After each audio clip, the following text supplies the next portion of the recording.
म्हणजे कसं 32 वर्ष सर्व्हिस मध्ये 22 वर्ष सातारा जिल्ह्याचे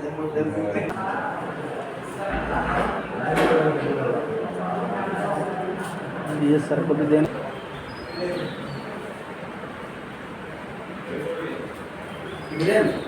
है कुमार सर बोल रहे हैं यशस्वी होऊ आणि आपण आपल्या कामात यशस्वी होऊ तेवढा सुदामा लक्ष यशस्वी होऊ त्याच्यातून जयस्वाल म्हणून